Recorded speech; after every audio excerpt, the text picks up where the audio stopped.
Hello. What you're looking at here is an old electric pulp tester, a dental electronic device called the Dentaphor Model 6110B.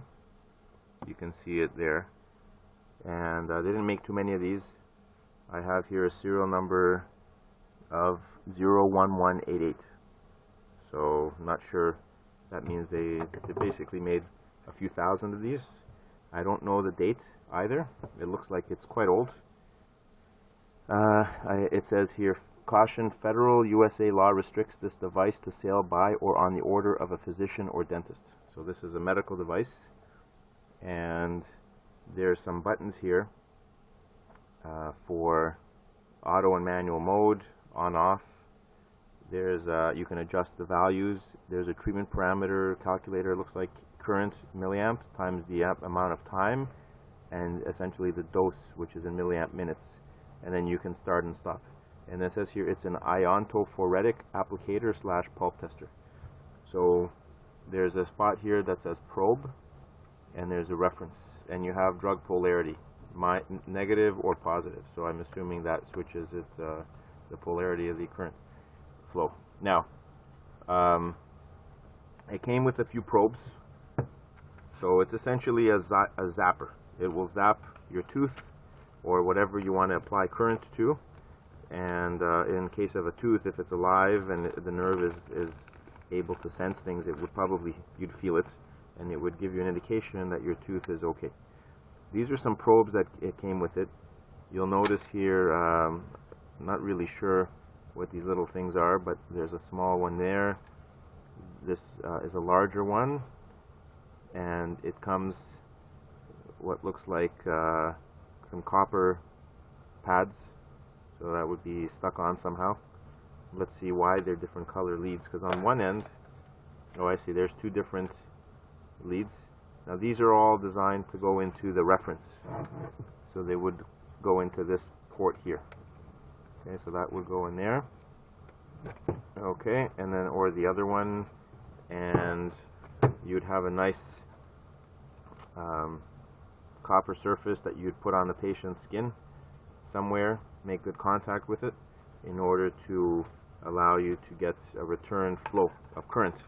Otherwise, you wouldn't be able to get it, and you know, you wouldn't complete the circuit. So that's that. Let me tie this up, and it comes with that. I'm not sure why there's a different color here, but there's black ones, same idea. You've got a probe and some copper cloud on the end, and so that goes into this pouch, and those are all for the reference. So somewhere on the patient's skin, tongue, or anything in between, you would put that. And there's a small jumper there. I'm not sure what that's for because I don't see other things. Let's see here. Okay, this is apparently perhaps why we have those things, because if you want to test or probe at something, this is the probe, so that goes into this end here.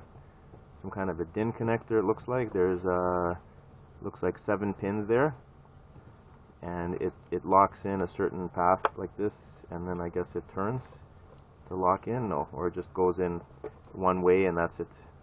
Yeah, that's how it goes in.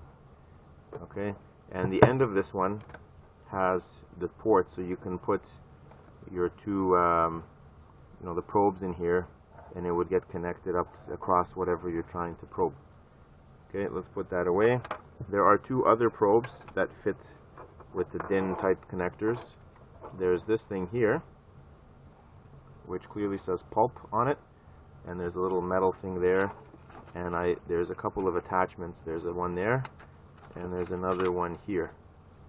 And this appears to, if I can just open this bag up, it's been in here for a long time.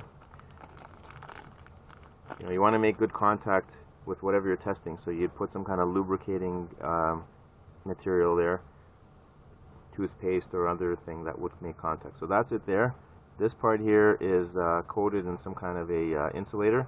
Only the tip is exposed, and I believe this is a push button, because I can feel a little bit of tactile sensation there, like I'm pressing something. So you press that and it would probably open the circuits, and you push that against whatever you need. So that would touch the tooth, and on the other end of this very long wire we will find, and it's quite a tangled mess, I'm not sure how it got so tangled because I just untangled everything 5 seconds ago and it already got completely messed up. Alright, here we go. There. The other end would go in here, and whatever it is you touch, it would, you'd probe. So that's one type of probe. Okay. You saw the other type, which is more of a, you can just touch against two things there. And then there's another one here that says IOP, which is probably stands for Iontophoretic. Iontophoretic.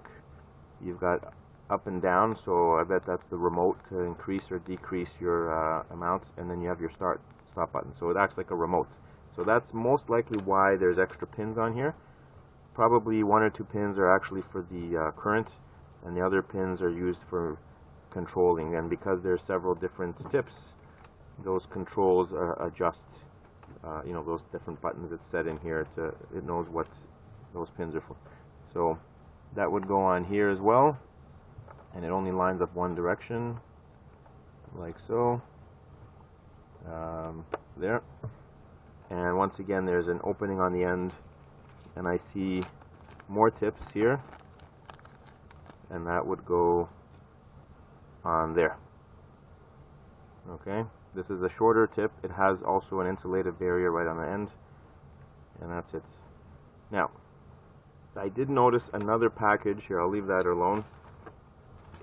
In here, LifeTech Ink Surface Return Electrode contains 3 repositional self-adhering electrodes. So on the other side of this, now remember this thing's ancient, so these pads are very, very, well, basically they've stuck down to the paper already. They look like those things that the people that resuscitate cardiac victims, the stick-on chests.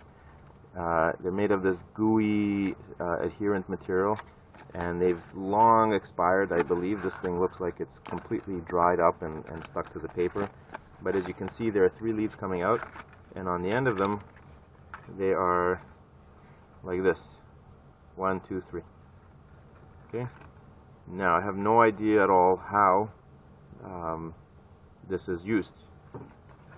Could 2 of them go in perhaps to this particular unit here with the 2 prongs? Perhaps 2 go into here. Whichever ones, I don't know.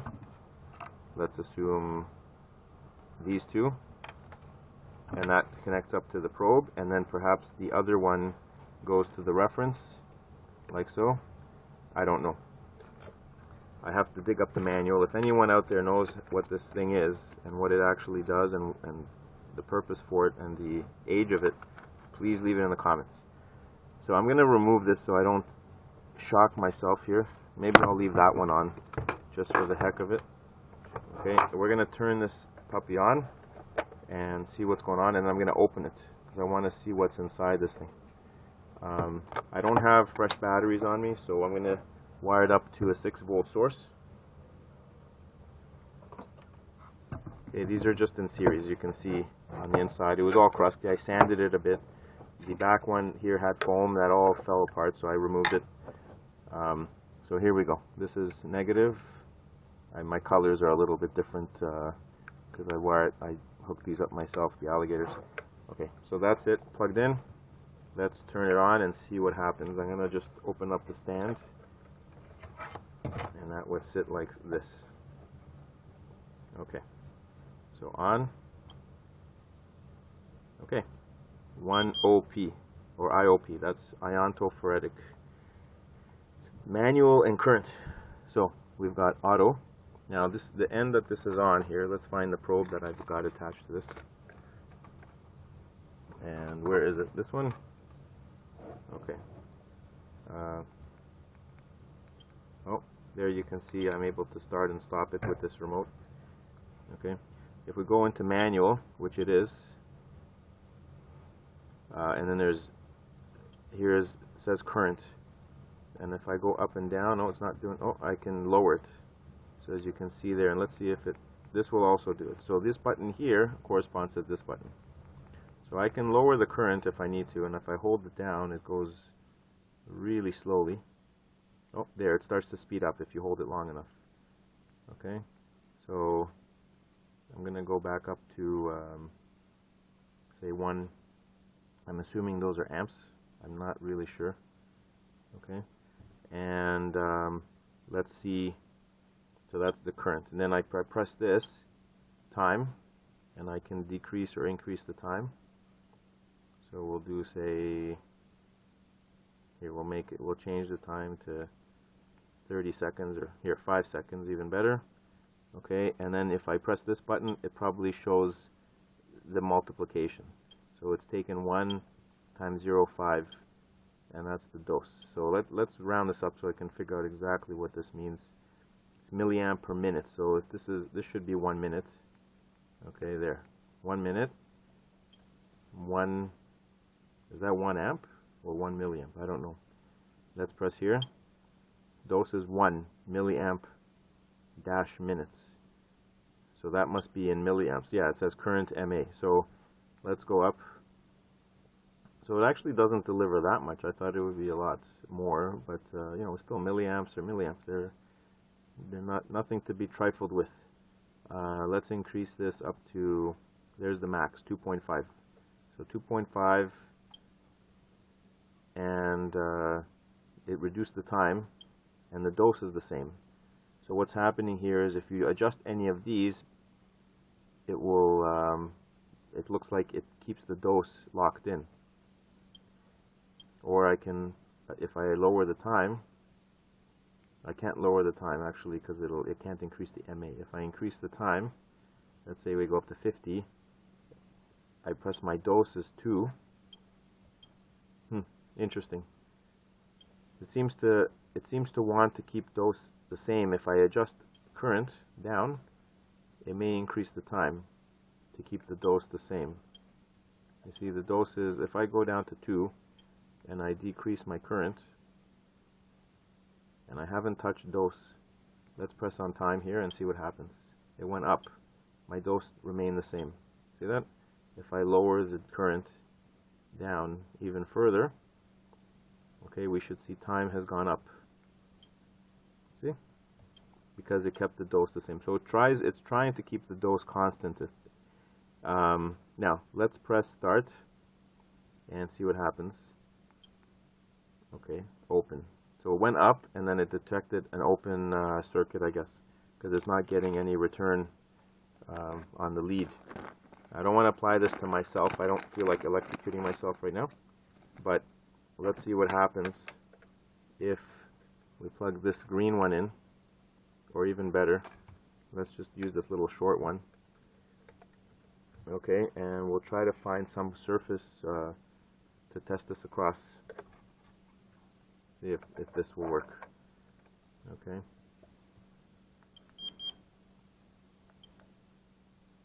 Open. Okay, let's see if I close it. Okay, I'm touching the 2 now, and it's showing the current going up.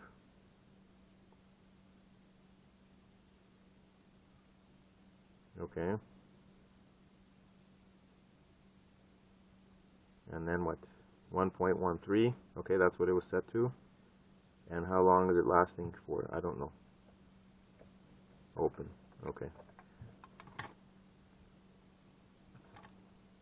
Let's touch these again together. Okay. I'm going to go to time. It's not showing the time. Current is going up.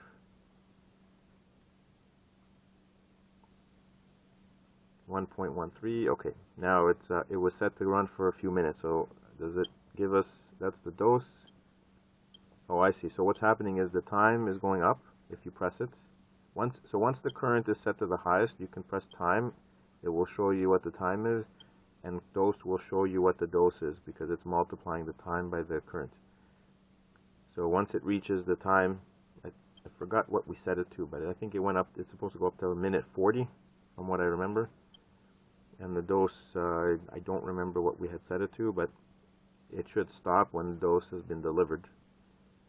And I'm not exactly sure if it's just delivering a constant DC current, or if it's if there's some kind of frequency, AC frequency involved here.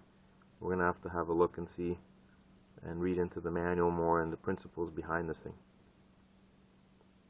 Okay, so that's the dose, 1.6. It's going to get up to probably 2, because I think we had set it to 2. You can see the time. Current is still 1.13, which was the max setting. Okay, and let's go back to dose. Okay, 1.9, and it should pretty much stop any moment now. 2. Okay, and there. See? That's it. It beeped twice and it stopped. So we had wanted the dose to be 2, the time to be 1. Minute 46. It went a bit longer because I think it detected open, so it stopped, and it didn't increment dose anymore. It kept it at a steady level. So we've got manual and auto. So that's auto was what we were playing around with. Okay. And when you go into manual mode, you can just set the time and everything yourself to whatever you want. Or actually, I don't think the time, it just shows you. Okay, so in manual mode, you just set your current. I believe you can set your current. No? It's not allowing me to set current. Let's see if I start. What if I just start and increase my current manually? Okay, so we're going to touch this. I'm going to press start. Okay, and then we're going to just, oh, okay, so when you're in start mode, the current flashes, and I can just go up as high as I want to wherever I feel like going. Okay, there. If I press time, it's just showing me the time that's passed. It's not allowing me to set it. And the dose button, when I press that, it's just incrementing the dose. So let's go back to current. So really the only thing you can set in manual mode is while it's already running, you can just manually increase it. I don't think you can just start it at a certain level and then hit go and it'll jump to that. It looks like you have to sit there and press it and go up. Okay, so, and then the rest of the indicators just show you the sum. So that's just summates the time, and the dose is being summed there. There's nothing else you can do. And then when you stop it, the current slowly drops down. Okay, and then if you press the time and dose, everything, it just tells you your last delivered dose, I'm assuming. Okay, but yeah, you can't set it beforehand. You have to start it and then set it. Okay, let's have a look inside this beast and see exactly what's going on with it. It'd be interesting to find out. So I've turned it off. Let me unplug the power. And have a look. Now it looks like it's going to be probably circa early 80s, given the fact that there's the LCD and there's got to be some microchips in here that set all of this stuff, because it's not that simple. There's going to be some chips that will be responsible for setting the time and the current. This might be a good, you know, even if it's not usable for dental purposes, it may be actually not a bad source for current, for small levels of current, just to, you know, for experimentation and so on. And if I can figure out whether it's constant or there's any sort of AC component. Okay, so 4 screws, all it takes to open it up. It's a little bit tough to get the top off because it's, as you can see, the case is wrapping around that connector, but it should pry open if I lift it up like this. There we go. All right, so this is wow, it's a lot more sophisticated than I thought. And I need to be careful. I don't want to rip that. There's a 2-board construction with a ribbon connector, and it's quite nice. It looks like there's a bodge right over here. There's 2, I'm not sure what those are. They look like resistors, but they can't be. It says RN 550. They don't have the usual markings, but they're joined together. Here's the display module. Now the date on this, the board, is 25th of September 1986. Okay. And there's quite a number of micros in here. It's built in USA by LifeTech Houston, Texas, and there's in Japan 2 of them TC74HC138Ps. There's an ASB IN USA 8715, so that was 1987, the 15th week. There's some kind of a micro here that says SA775Z5 version 2.1 on there. I'm not sure what that is, but it looks to me, there's a window here. So it's some kind of erasable module there, erasable EEPROM or something. You can see there's corrosion on this chip here. There's some blue stuff. There's a clock crystal there, Crystec 3.2768 CY33BM, and it's quite interesting down here. So the buttons, which I'm assuming come through here, are joined up here on the end, just sliding on to these pins, and there's one that hasn't been populated. If you go to the other side, you'll notice a whole whack of what look like diodes all running along here, and capacitors, more micros. There's an Intersil ICL7134UJCJI. This board is also, there's some handwriting down there, and it looks like the transformer up here. So quite a complicated little instrument, and obviously looks like not too many of these were produced, and probably all hand soldered. I'm not quite sure if the because they're interesting. There's a a bodge here that was needed, and because of the run numbers, I mean the chips probably were soldered in the machine, but you can see there's some defects, various other things that are they doesn't look like something you'd find like in modern electronics as far as cleanliness. Oh, I just blew the sticker off the EEPROM.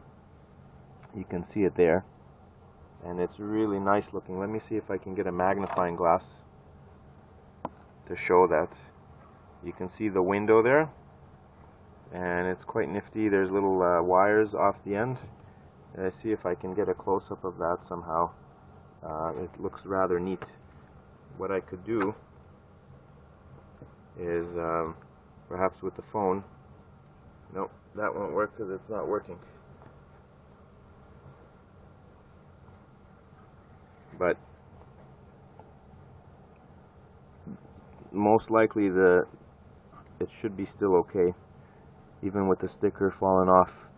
It hasn't really erased it or anything, but I'm gonna have to, maybe I can stick that back somehow, because I don't want to have that exposed necessarily. Okay, so there you have it. That is a quite an interesting device. I'm going to find out more about it and see if I can do anything with it.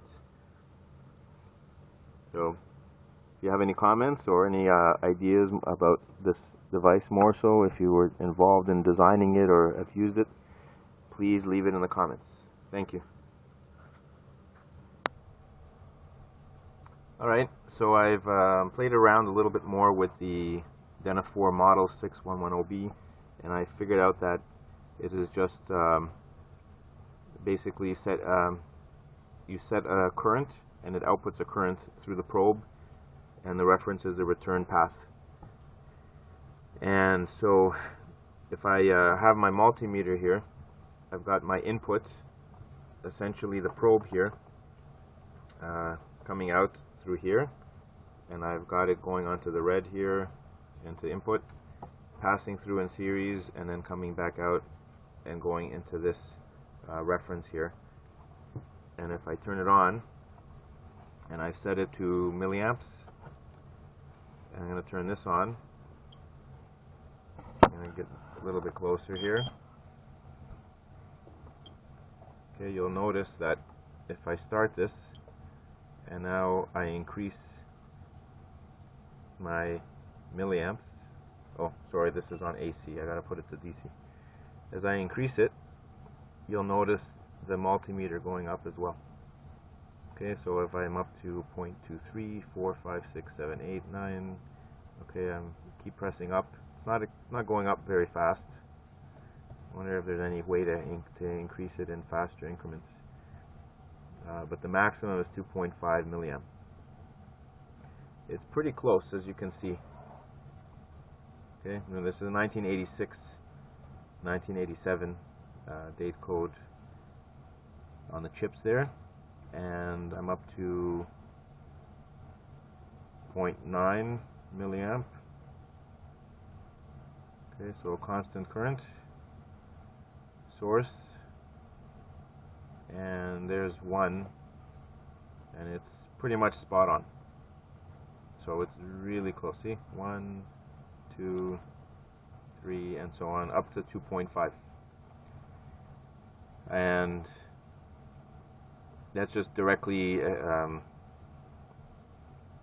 going through the multimeter.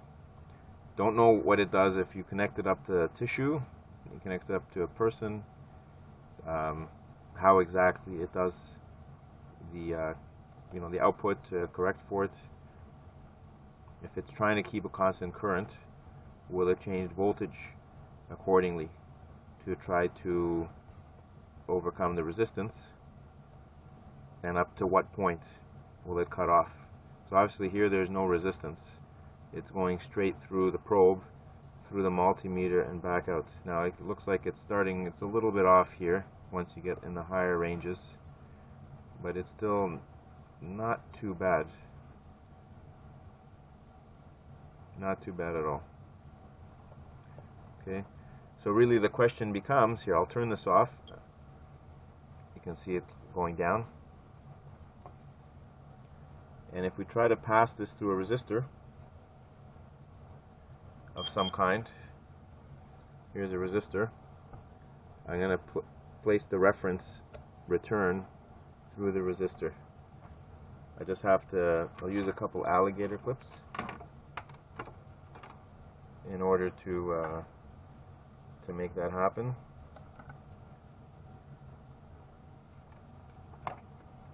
Here's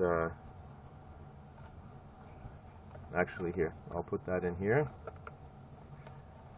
Or no, I had that other clip that I could use, which I think is better. This seems to fit as well.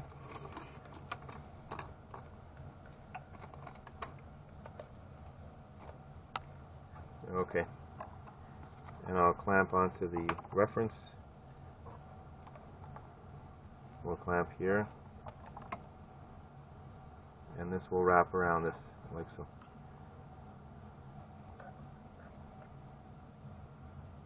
Okay, and let's turn it on. So I've got my return passing through a resistor. Let's turn it on, and we'll go up. Okay, so it's pretty spot on, very close. Okay, we'll head up more.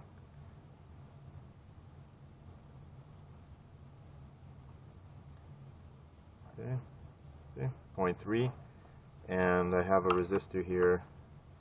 Now if I take that resistance off, let's say I just short it. Okay, here we go. We're going to short it by touching the two ends so it bypasses the resistor. There. For a second there you saw the current changed slightly, but it makes very little difference.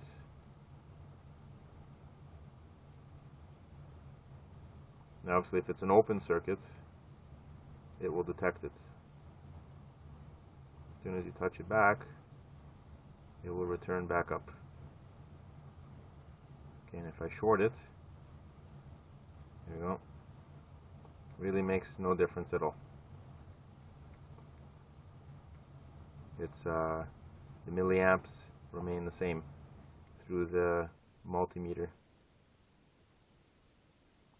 So I'm going to try a few more resistors in series to try to increase the resistance even more. And we will see what happens. Now the values of these resistors isn't very high, so maybe not really in a big, much of a range there to make a huge difference. Okay, but here, let's clamp onto this one. I'll twist these around. And we'll slide this back onto the probe. And we should see, the open change over once again to the setting that we had, which was the 0.3. Okay, here we go.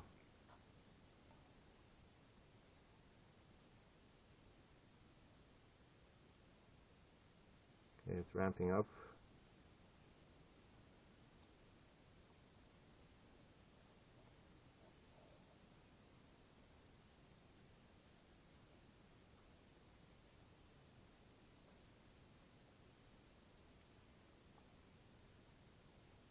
Okay, there we have it. Okay, and as you can see, if I try to short, no difference. For a second there, it changes slightly.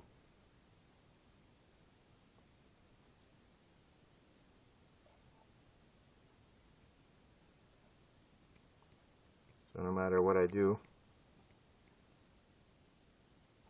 same amount of current.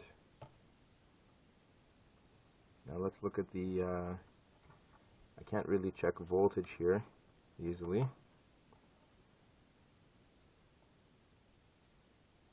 Unless I use another ammeter or voltmeter. There's another one here. And I'm going to check this across. So give me one moment. Okay, so what I've done is I've got this multimeter set to voltage. This is on milliamps, and this is what's coming out of the Dentaphor. And as you'll see, it's passing right now through this resistor, and if I short this, you'll notice as soon as I do that, the voltage drops, because obviously without resistance there's not much of a need for as high a voltage to maintain the same milliamps. As soon as I open it, it goes up again. So what you can see is that the Dentaphor is acting like a constant current source. It's maintaining the current regardless of what the resistance is. Even through a dead short, it will lower the voltage as the resistance increases. Of course, the voltage goes up to try to keep the same current. I don't know the limits to how much resistance it can overcome, and I'm sure that the display will start to tell you if it's got issues, and you don't want to have too high a voltage running through either. I don't want to end up damaging anything either. But for whatever setting this is, you'll notice that it's acting like a current, a constant current source, and basically that's it. Thank you very much, and hope you enjoyed this video. Oh, I think you can see here on the display, it says high R. What I've done is, probably it means high resistance. So it saw, that, and I'm going to connect it again. Okay, there it goes. So when it's shorted, as you can see, the voltage drops. Now it's a couple of resistors, so it maintains a 223 millivolt range, 0.2 volt. And then if I open the circuit, of course my voltmeter no longer is sensing anything. This is off, and this is saying high resistance.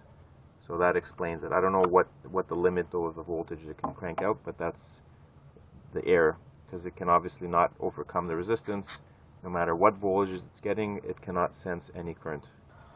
So thank you again, and have a good day.